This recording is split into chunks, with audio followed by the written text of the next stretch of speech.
How do you think the locker room feels about Dre Greenlaw not being here anymore? To me, that's the most like eye-opening departure of and it's the one that the Niners really tried to bring him back at the last minute and couldn't. I don't know how desperate that last attempt was, but it was publicized and we know what happened. So how do you think the locker room feels? Well, Fred and him are like really close, so I'm sure he wanted him back. But I'm sure he also is aware of the whole complete situation, Dre Greenlaw's point of view as well. And, from what they said, Dre Greenlaw wanted to be the guy somewhere. If that's accurate, if that's true, and he just wanted to be, the Mike somewhere else, then Warner would know that because he's good friends with Dre Greenlaw and he'll understand. So if that's true and if that's the case, if that's not just fluff and media spin, then I think Fred will be okay. And as long as Fred's okay with it, I think the rest of the team will as well. Okay, my best guess here, I don't have any information. I'm guessing that the offense is okay with it. Like, not happy. I think they understand how good Dre Greenlaw is, but I think they also feel like, he's had some injury issues and they can replace him. I don't know. Maybe I'm wrong. I feel like the offense isn't super upset. I didn't see George Kittle post anything on social media. I know that Juszczyk mentioned it briefly on Sirius XM, but again, like the next sentence, he was like, but, like we can really reload well. We still have our core, as if he wasn't in it. I think the offense isn't losing sleep over it. I think the defense might be upset. I mean, we've heard Bosa talk about him. We've heard Lenore and Warner. Like, they love Dre Greenlaw. They look at him as good as anyone, as important as anyone on that team. So I wonder if there's a little bit of a split offense and defense on this team, because this is a team that often points the finger at each other or at one person after a loss.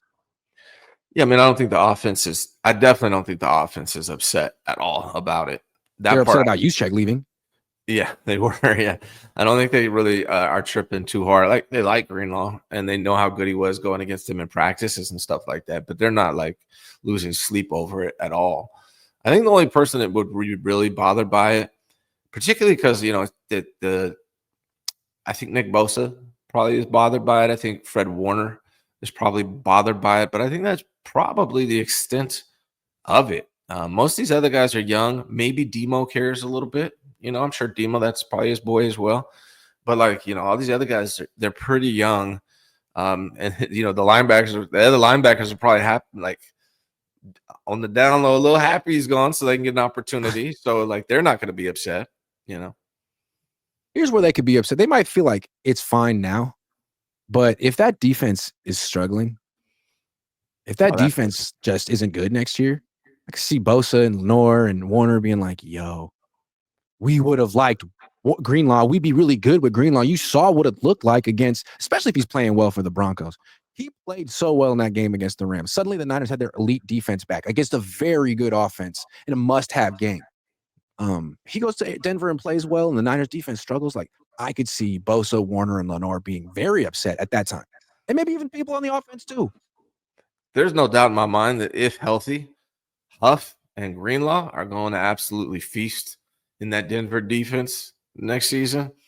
And I think, if they're healthy, I think a lot of fans, a lot of teammates are all going to be missing them because Greenlaw 100% is going to be good if he's healthy. There's no doubt about that, particularly in that defense. That's a good defense, good surrounding cast. And then just having Huff there behind him. We've talked about him a lot. Go ahead. Sorry, it's popped in my head. We're talking about, he's definitely going to be good if he comes back. Like, we've seen Greenlaw post Achilles tear, and we've seen McCaffrey post Achilles tendonitis. And Greenlaw was better. Greenlaw is going to be good if he's healthy, 100%. I don't know about McCaffrey anymore. Yeah, that one I'm not sure about. That's the biggest question mark coming into this season to me, really. I obviously they got holes to fill on defense, but if Christian McCaffrey isn't healthy, then has Kyle developed a new offense yet? Because last year he didn't have it.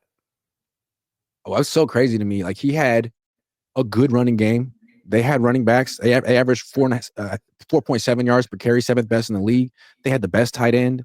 They had a hell of a wide receiver. I mean, Juwan Jennings is a hell of a wide receiver, even though he's the slowest wide receiver. He's still really good.